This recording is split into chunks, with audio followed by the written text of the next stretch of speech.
मेरा नाम अजय है। मेरे नौकर का नाम मुकेश है। वह रोज़ मुझे कहता, मालिक आप नाइट शिफ्ट मत किया करें, आपके हिस्से की सज़ा मुझे भुगतनी पड़ती है। मुझे उसकी बातें समझ नहीं आ रही थी। एक दिन मेरी तबीयत खराब थी तो अपनी जगह किसी और को ड्यूटी देकर मैं अचानक जल्दी घर आ गया तो मेरे कमरे से सीखों की आवाज़ें आ रही थी। जब कमरे का दरवाज़ा खुला तो सामने का मंजर देखकर मेरी रूह कांप गई, जो कि मेरे कमरे में मैं कई दिनों से देख रहा था कि नौकर बार बार मेरे पास आता और कुछ कहे बगैर ही पलट जाता था। शायद वह मुझसे कोई बात करना चाहता था। जब मैंने उसे एक दो बार यही करते देखा तो एक दिन मैंने उससे पूछ ही लिया कि मुकेश तुम्हें कोई बात करनी है। मुझे लगा था शायद उसे पैसों की ज़रूरत होगी, क्योंकि अक्सर गरीब लोगों का यही तो समस्या रहती है कि उन्हें हर वक्त बस पैसों की ज़रूरत होती है। मैंने इसलिए उससे पूछ लिया कि पैसों की ज़रूरत नहीं, तो मुकेश कहने लगा, नहीं नहीं साहब, मुझे पैसों की ज़रूरत नहीं है, बल्कि मैं तो आपसे कोई और बात करना चाहता था। उसके चेहरे पर चिंता की लकीरें साफ दिखाई दे रही थी। मैंने उससे कहा कि मुकेश जल्दी बताओ, मुझे होटल के लिए भी देर हो रही है। तो मुकेश कहने लगा कि मैं बस आपसे यही कहना चाहता हूँ कि आप नाइट शिफ्ट ना किया करें। मैं चौंक कर और थोड़ा गुस्से से उसे देखा कि उसकी यह बात कहने का क्या मतलब है कि मैं नाइट ड्यूटी ना किया करूँ। आखिर वह होता कौन था मुझे यह सलाह देने वाला। मुझे गुस्से में देखकर वह बगैर कुछ कहे जल्दी से वहाँ से चला गया था। मैंने सोचा कि शायद मेरे जाने के बाद उसे घर के ज़्यादा काम करने पड़ते होंगे, इसलिए वह ऐसा कह रहा है। मुझे वैसे भी काफ़ी दिनों से उसका व्यवहार कुछ बदला बदला सा लग रहा था, इसलिए मैंने सोचा कि मुझे उस पर नज़र रखनी चाहिए और आखिर पता तो चलना चाहिए कि उसके दिमाग में चल क्या रहा है। उस दिन मैं होटल चला आया। वैसे तो मैं दिन की ड्यूटी ही किया करता था, लेकिन पिछले 2 साल से मैं नाइट शिफ्ट कर रहा था और मुझे इसके लिए कोई परेशानी नहीं होती थी। अब तो बच्चे बड़े हो गए थे और वैसे भी मैंने मुकेश को फुल टाइम के लिए रखा हुआ था कि वह दिन रात हमारे ही घर में रहे, और शाम को तो मेरी पत्नी भी घर चली जाती थी, तो इसलिए मुझे कोई चिंता नहीं रहती थी। लेकिन पिछले कुछ दिनों से मुकेश के बारे में मुझे अजीबोगरीब से ख्याल आने लगे थे कि कहीं मेरी पीठ पीछे कुछ गलत न कर रहा हो। अक्सर मैं अपने साथ के दोस्तों से बातें सुनता था कि ऐसे ही कोई आदमी अपने घर को अपने नौकर के हवाले छोड़कर नौकरी करता था, तो उसकी पत्नी ने उसके नौकर से चक्कर चला लिया और छुपकर उससे शादी भी कर ली। जब से मैंने यह खबर सुनी थी मुझे तो किसी भी पल चैन नहीं मिल रहा था। एक तरफ तो मुझे अपनी पत्नी पर पूरा विश्वास था कि मेरी पत्नी ऐसा कुछ भी मेरे साथ ऐसा नहीं कर सकती, और मुझे उस नौकर पर भी विश्वास था क्योंकि वह एक बहुत ही शरीफ आदमी था। लेकिन फिर मैंने सोचा कि किसी को बदलते हुए देर कितनी लगती है। मैंने अपनी पत्नी और नौकर पर नज़र रखने का फैसला कर लिया। मैं सुबह देर तक सोए रहता था, इसलिए मेरी पत्नी मुकेश के हाथ का ही नाश्ता करके चली जाती थी। लेकिन सारी रात ड्यूटी करने के बाद मैं इतना थक जाता था कि जब मैं 6 बजे लौटकर घर आता तो गहरी नींद सो जाता था और फिर उठने का मन ही नहीं करता था। 6 बजे की अलार्म मुझे दोपहर 2 बजे उठाती थी।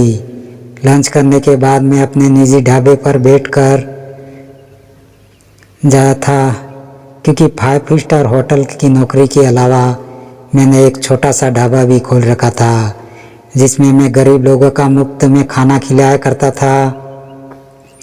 ढाबे से आने के बाद शाम की चाय पीने के बाद मैं होटल चला जाया करता था। कभी कभी मेरी पत्नी मुझसे शिकायत भी करती थी कि अजय, तुमने तो अपनी ज़िंदगी को इतना बिजी कर लिया है कि मेरे लिए टाइम ही नहीं है। आखिर मुझे भी तुम्हारी ज़रूरत महसूस होती है। लेकिन मेरी पत्नी बहुत अच्छी थी। मैं उसे बहुत जल्दी मना लिया करता था और वह भी मेरी बात को समझ जाया करती थी।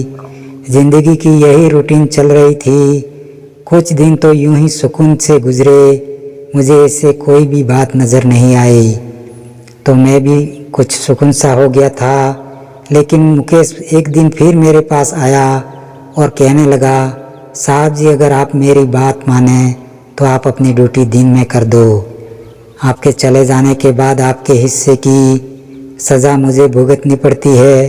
इस बार वह बहुत गुस्से से कह रहा था और अपनी बात ख़त्म करके वहाँ से जा चुका था। उसकी बात सुनकर मैं छकपका गया कि मेरे हिस्से की सज़ा का मतलब क्या था। कहीं वह मेरे हिस्से का समय मेरी पत्नी के साथ तो नहीं गुजर रहा। यह सोचते सोचते मेरे कदमों तले ज़मीन सरकने लगी थी। मेरा विश्वास था जो मेरी पत्नी के ऊपर डगमगाने लगा था। लेकिन फिर मैंने सोचा कि नहीं, ऐसा नहीं हो सकता, वह बस ऐसे ही कह रहा होगा। लेकिन फिर भी मुझे जानना चाहिए कि आखिर उसका इस बार बार की धुन के पीछे मकसद क्या था कि मैं नाइट शिफ्ट ना करूं, दिन की ड्यूटी करूं। मैंने सारी ज़िंदगी ईमानदारी से काम किया था और कभी कोई एक्स्ट्रा फेवर या किसी का एहसान नहीं लिया था। होटल में जो भी ड्यूटी लगा खुशी से उसे स्वीकार करता था और पूरी लगन से उसको निभाता था। अभी भी नाइट शिफ्ट के लिए बात कर रखी थी कि मैं नाइट ड्यूटी कर लूँगा, मुझे कोई दिक्कत नहीं थी। और अब मैं इसे अचानक से छोड़ नहीं सकता था क्योंकि मेरी बात खराब हो जाती। इतने सालों से मैं मेहनत से काम कर रहा था और कभी भी अपनी बात से नहीं पलट सकता था। पूरे स्टाफ को मेरे ऊपर बहुत ज़्यादा भरोसा था, लेकिन मैं इस तरह अपने घर को तोड़ना भी नहीं चाहता था। मैंने सोचा कुछ ना कुछ तो करना ही होगा। मुकेश मेरे घर पर पिछले 2 साल से नौकरी कर रहा था और इतने अरसे के दौरान ना तो उससे मुझे कोई शिकायत हुई थी और ना ही मुझे उससे कोई दिक्कत थी। एक गरीब परिवार का खूबसूरत सा नौजवान था। वह अपने माता पिता का सबसे बड़ा वाला लड़का था, जिससे पूरे घर की जिम्मेदारी उसके ही कंधे पर थी, जिसके खातिर वह मेरे घर पर नौकरी करता था। मैंने उसे नौकरी के पहले दिन ही कह दिया था कि तुम्हें 24 घंटे के लिए यहीं पर रहना होगा। उसके माता पिता की टेंशन नहीं थी क्योंकि वे अभी जवान थे और वह गांव में ही रहते थे। वह अकेले ही हमारे घर पर रहता था। जो भी तनख्वाह उसे मिलती थी वह अपने गांव अपने माता पिता के लिए भेज दिया करता था। उसके साथ समय बहुत अच्छा गुजर रहा था। आज तक उसने कभी किसी की शिकायत नहीं की थी, लेकिन अब पिछले कुछ दिनों से मैं देख रहा था कि उसका व्यवहार अजीब सा हो गया। बस हर वक्त मुझसे एक ही बात करता था, साहब जी अपनी ड्यूटी दिन के समय करवा ले, रात को घर पर रहा करो। मुझे कुछ समझ नहीं आता था आखिर रात को ऐसा घर पर क्या होता है जिसकी वजह से वह इतना घबरा कर मुझे यह बात कहता था।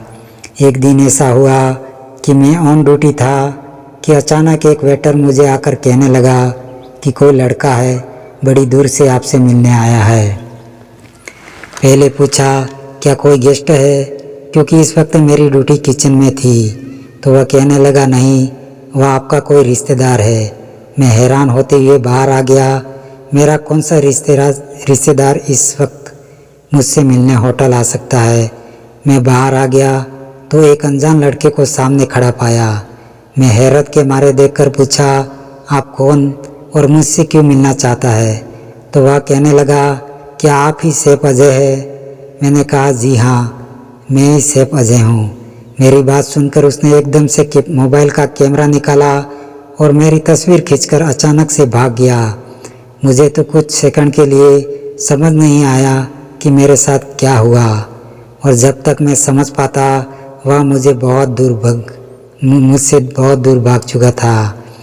मैं जल्दी से उसके पीछे भागा ताकि उससे जान सकूं कि उसने मेरी तस्वीर क्यों खींची और आखिर वह है कौन। लेकिन वह बहुत तेज़ी से भागता हुआ मुझसे बहुत दूर जा चुका था। मैं परेशान होता हुआ वापस आ गया और सोचने लगा, भगवान, यह मेरे साथ क्या चल रहा है। कौन था वह लड़का और यहाँ क्यों आया था। पता नहीं क्यों मुझे बहुत बड़ी गड़बड़ का एहसास हो रहा था, जैसे कुछ बुरा होने वाला हो। मेरी ज़िंदगी बार बार मुझे इशारे दे रही थी कि शायद मेरी ज़िंदगी में कुछ तो बहुत गलत होने वाला है। मैं यह बात जानता था कि मैं अपने घर वालों और अपनी पत्नी को बहुत ज़्यादा नज़रअंदाज कर रहा हूँ। क्योंकि रात को ड्यूटी बहुत थका देने वाली होती है और सुबह तक मैं लेट से उठता था। जब मैं सोकर उठा तब तक पत्नी ऑफिस के लिए निकल चुकी होती थी और जब रात को मैं ड्यूटी पर जाना होता था तब वह ऑफिस से आती ही नहीं थी। अजीब सी ज़िंदगी हो गई थी। काफ़ी दिनों से मेरी पत्नी से तो मेरी बातचीत ही नहीं हो पा रही थी। मुझे इस बात का एहसास हुआ तो मैंने फ़ौरन से अपना मोबाइल निकाला, पत्नी को कॉल करने लगा। मैंने सोचा कम से कम फ़ोन पर ही बात कर लूँ, लेकिन मेरी पत्नी मेरा फ़ोन नहीं उठा रही थी।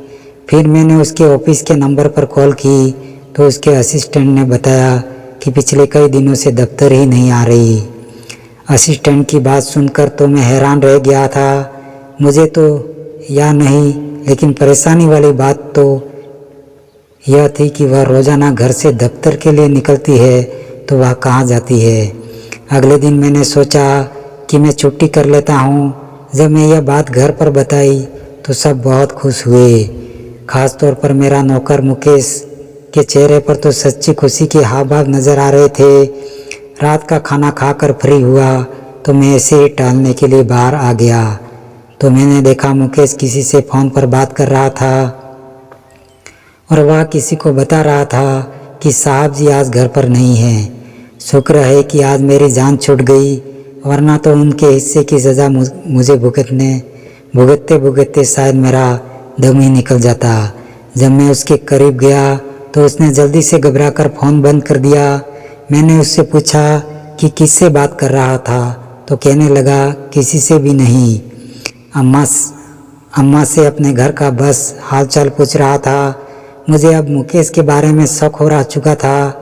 यह कोई तो खिचड़ी ज़रूर पका रहा है या फिर मुझसे कोई बड़ी बात छुपा रहा है। कहीं ऐसा तो नहीं है किसी गलत काम में पड़ गया हो।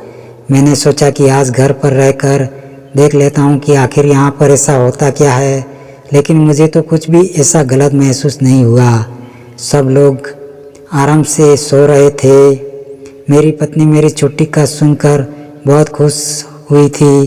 कहने लगी कि कितना समय हो गया है, हमें एक साथ समय गुजारने का मौका ही नहीं मिला। मैं भी सोचने लगा क्या यह वाकई खुश है या खुश रहने का नाटक कर रही है। मैं उसे खोजती हुई नज़रों से देख रहा था। कहीं ऐसा तो नहीं कि मेरे घर से जाने के बाद उसका कुछ चक्कर चलता है, इसलिए मुझे कहता है कि आप घर पर ही रहा करें। मेरा एक बेटा और एक बेटी थी। बेटी कॉलेज में पढ़ती थी, बेटा छोटा था और वह स्कूल जाता था। घर में हम 4 ही लोग थे और मेरा ख्याल था इतने सारे लोगों के लिए सिर्फ एक ही नौकर काफ़ी है। इसलिए मैंने कभी मुकेश के अलावा किसी और को रखने के बारे में सोचा ही नहीं। 1-2 बार मैंने अपने घर वालों से पूछा भी कि कोई और नौकर रख लूं। सब ने मुकेश की बहुत तारीफ करते हुए कहा था कि उसके होते हुए उन्हें कोई परेशानी नहीं, तो फिर क्या ज़रूरत है कोई दूसरा नौकर रखने की। तब मैं भी खुश हो गया था, लेकिन कुछ दिनों से मैं देख रहा था कि मुकेश और मेरी बेटी रिया आपस में कुछ ज़्यादा ही अच्छे से रहने लगे। वह हर वक्त उसके आसपास रहता है, कभी उसके कमरे में पानी डाले, कभी उसके कमरे में साफ़ सफाई करे। लेकिन मैंने पूरा दिन और पूरी रात घर पर रहकर देख लिया, मुझे कुछ नॉर्मल ही दिखाई दिया था, सिवाय इसके कि मेरा बेटा सुमित मुकेश के बिना एक पल भी नहीं रहा करता था और वह हमेशा मुकेश के पास ही रहा करता था। मैं कोशिश कर रहा था कि वह मेरे साथ खेले, लेकिन वह मेरे साथ बिल्कुल भी रुचि नहीं ले रहा था। मैं इस बात को इग्नोर कर दिया कि हो सकता है मैं तो घर पर रहता नहीं हूँ, सिर्फ मुकेश ही घर पर होता है, तो मुकेश से उसका दिल लग गया होगा और कोई बात नहीं थी। घर पर देख लिया था, लेकिन ऐसा कुछ भी नहीं था। अगले दिन दोबारा से अपनी रूटीन के अनुसार अपनी नाइट ड्यूटी स्टार्ट कर ली। 2 दिन के बाद की बात है, मैं सुबह जल्दी उठ गया था क्योंकि सामने मुझे अपने दोस्त की बर्थडे पार्टी में जाना था, तो मैंने सोचा कि उसके लिए कोई गिफ्ट लेकर आता हूँ। मैं यही सोचकर बाज़ार गया। वहाँ मुझे एक जगह पर रुकना पड़ा क्योंकि सामने के मंजर ने मुझे एकदम पत्थर का बना दिया कि मेरी पत्नी एक अस्पताल के अंदर जा रही थी जाने की क्या ज़रूरत थी, वह तो एकदम अच्छी थी, कोई भी तकलीफ नहीं थी। मैं भी उसके पीछे पीछे चला गया। मैंने देखा वह एक कमरे के अंदर चली गई। मैंने खिड़की से अंदर जाकर देखा तो वह एक आदमी को कुछ पैसे दे रही थी। उस आदमी को मैं पहचान नहीं पा रहा था क्योंकि उस आदमी की मेरी तरफ पीठ थी। उस आदमी को पैसे देने के बाद वह आदमी उससे हाथ मिलाकर मेरी पत्नी जल्दी से बाहर चली गई। उसके बाद उस आदमी ने किसी को फ़ोन किया और थोड़ी देर बाद जो आदमी आया उसे देखकर मैं आंखें झटकाना भूल गया था। फटी आंखों से उसको देख रहा था। वह आदमी कोई और नहीं बल्कि मुकेश ही था। उस आदमी ने मुकेश को कुछ पैसे दिए। मुकेश ने उसका धन्यवाद किया और वहाँ से चला गया। आखिर चक्कर क्या था, मुझे कुछ भी समझ नहीं आ रहा था। मेरी पत्नी ने पहले उस अनजान आदमी को पैसे दिए और मेरी पत्नी के लिए हुए पैसे में से कुछ पैसे मुकेश को दे दिए। आखिर यह सब चक्कर क्या था। और जब उस आदमी ने मेरी तरफ चेहरा घुमाया तो मैं दंग रह गया। उस आदमी को कैसे भूल सकता था। इतने दिन गुजर जाने के बावजूद उसका चेहरा मेरे दिमाग में फिट हो गया था। यह तो वही आदमी था जिसने उस दिन मेरी तस्वीर ली थी और भाग गया था। इसका मेरी पत्नी के साथ आखिर क्या संबंध है। मैंने सोचा कि मैं अभी जाकर उससे पूछ लेता हूँ, लेकिन इससे पहले ही उस आदमी के पास कोई और दूसरी औरत आई, एक दूसरे से हाथ मिलाते हुए वहाँ से चली गई। हो गया था ज़रूर मेरे खिलाफ कोई गहरी साजिश की जा रही है और इसमें मेरी पत्नी और मेरा नौकर मुकेश भी शामिल है। मैंने फैसला कर लिया था आज मैं इन दोनों को रंगे हाथों पकड़ कर ही रहूँगा। रात को जब मैं नाइट ड्यूटी के लिए जाने लगा तो उस समय तक मेरी पत्नी भी घर आ चुकी थी और मुझे कहने लगी कि मैं भी तुम्हारे साथ ही निकलती हूँ, मुझे एक ज़रूरी काम से शहर से बाहर जाना है। मैं परेशान हो गया था, अगर यह भी घर से बाहर रहेगी तो फिर मैं इन्हें रंगे हाथों कैसे पकड़ पाऊँगा। लेकिन फिर मैंने सोचा कि चलो कोई नहीं, आज नहीं तो फिर किसी और दिन मैं हकीकत मालूम करके ही रहूँगा। अस्पताल में मेरी बीवी के साथ हुई घटनाओं को अपने दिमाग में सोच कर मेरा दिमाग खराब होने लगा। मेरे सर में तेज़ दर्द होने लगा। एग्जीक्यूटिव शेफ राउंड पर आए तो मेरी ख़राब तबीयत देखकर कहने लगे, मेरा ख्याल है कि आप नाइट ड्यूटी नहीं दे सकेंगे, आपको घर चले जाना चाहिए। सर में इतना तेज़ दर्द था कि मुझे भी लग रहा था कि मैं यहाँ अब और ज़्यादा नहीं करा सकता, वरना मेरी तबीयत और ज़्यादा ख़राब हो जाएगी।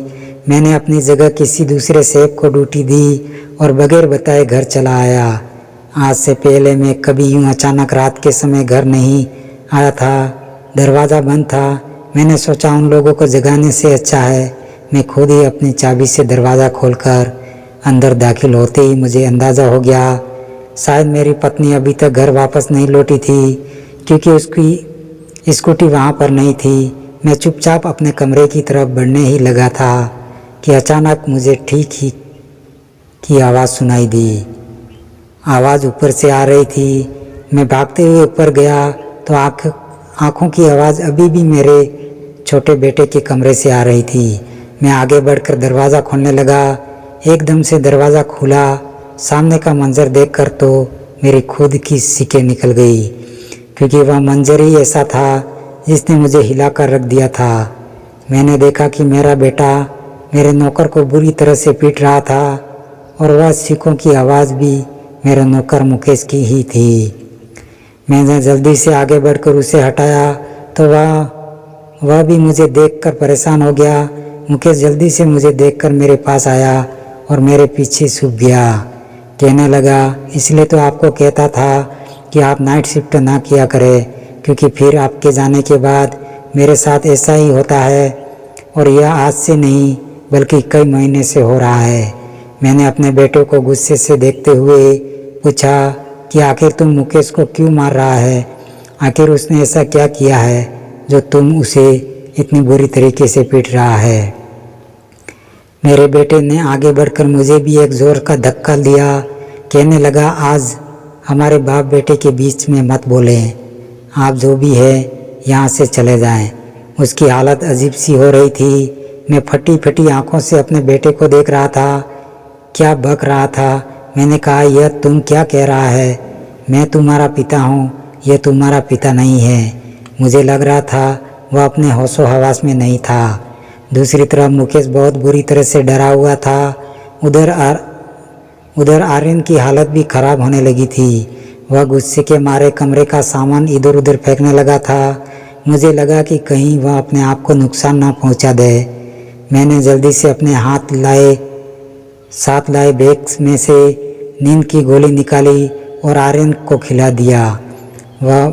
अब वह सुकून से बेड पर लेटा रहा था और मैं यह सब सूरत हाल से बहुत ज़्यादा परेशान हो चुका था। मुकेश अलग डरा डरा सा खड़ा हुआ था। मुझे समझ नहीं आ रहा था कि आखिर यह सब क्या हो रहा था। मैंने मुकेश से पूछा कि यह सब क्या है और कब से हो रहा है, और तुमने मुझे बताया क्यों नहीं? तब वह कहने लगा कि आप मेरे साथ हैं, मैं आपको सब कुछ बताता हूँ। मैं अपने बेटों को देख देख कर परेशान हो रहा था कि आखिर उसे क्या हो गया है। वह मुझे पहचानने से इनकार क्यों कर रहा है। मुकेश कमरे से निकलकर नीचे की तरफ भाग कर आया था। 1 मिनट भी यहाँ पर रुका तो कहीं वह उसे फिर न पकड़ लें। मैं भी परेशान होता हुआ नीचे आ गया। वह कहने लगा कि यह सब कुछ जो भी आपने देखा है वह आपकी वजह से ही हो रहा है। मैं कितनी बार आपको कहा कि आप नाइट शिफ्ट ना किया करें, आप रात को घर पर रहा करें, मगर आप तो कुछ सुनने को तैयार ही नहीं थे। आप याद करें कि आपने आखिरी बार कब बच्चे के साथ बैठकर उन्हें प्यार किया था या उनके दिल की कोई बात सुनी थी। उसकी बात सुनकर एक पल के लिए मैं चुप हो गया, क्योंकि वह सच कह रहा था। मुझे बचपन से ही सेफ बनने का बहुत शौक था, इसलिए मैंने बहुत मुश्किलों के बाद अपने इस शौक को पूरा किया था।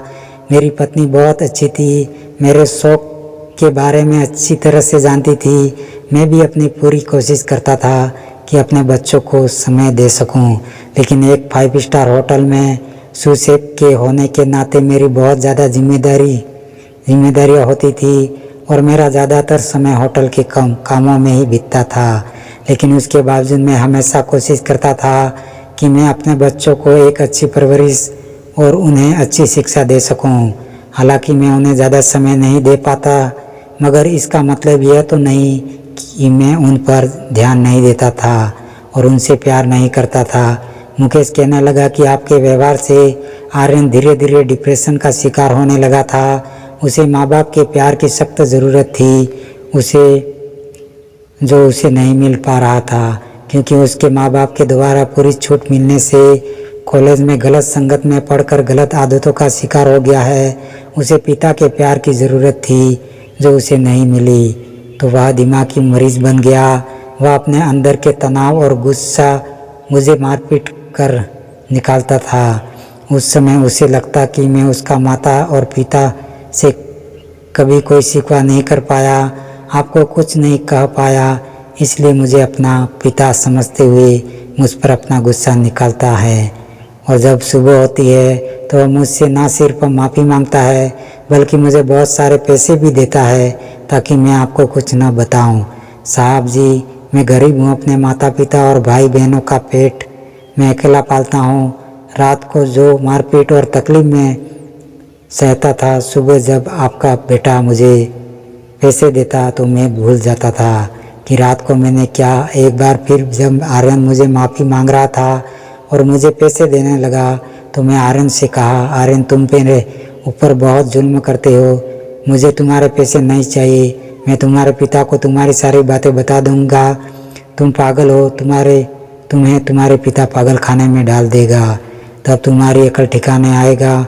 पागल खाने का नाम सुनकर डर गया और उसी डर में उसने मुझे धमकाना शुरू कर दिया कि अगर तुमने मेरे पिता को कुछ भी बताया तो मैं तुम्हारी जान भी ले लूँगा। धीरे धीरे उस पर पागलपन के दौर भी बढ़ने लगे, इसलिए मैं डर गया और आपको कुछ बता भी नहीं पा रहा था।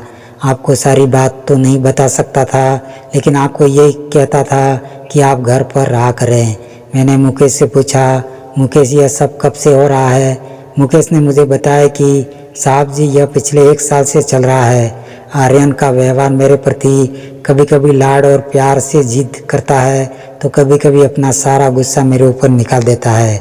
तो कभी सारी रात मुझे अपने मनपसंद खाने बनवाकर मेरे हाथों से खाने की जिद करता है। वह सब कुछ जो एक बेटा अपने पिता से चाहता है। मुझसे कहता था कि मैं उसका पिता बनने का नाटक करूं, उसे वह सब खुशियां दूं जो एक पिता अपने बच्चे को देता है।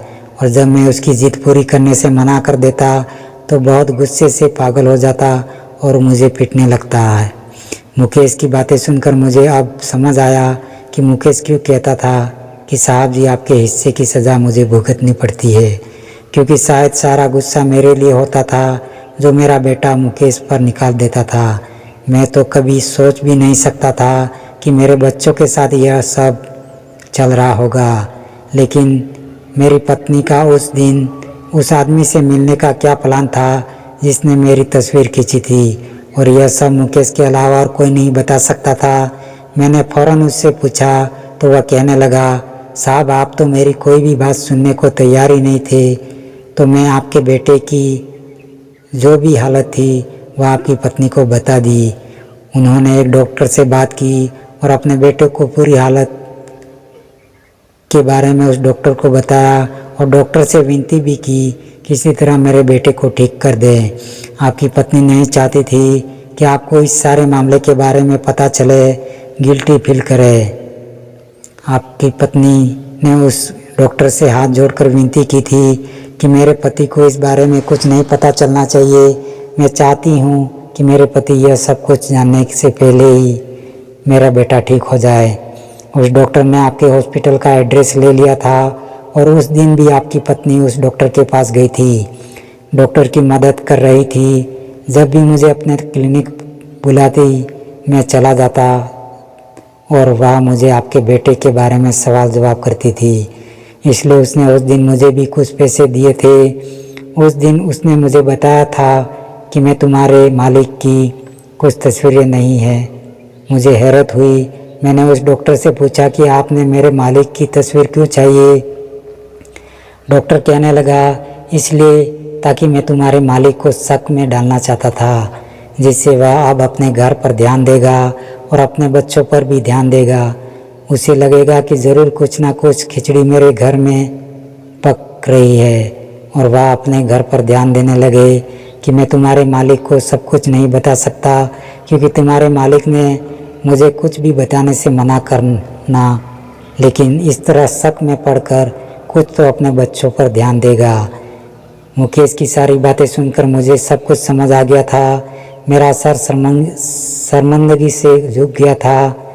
अपने शौक़ को पूरा करते करते मैं अपने बच्चों और अपने परिवार को इग्नोर कर बैठा था।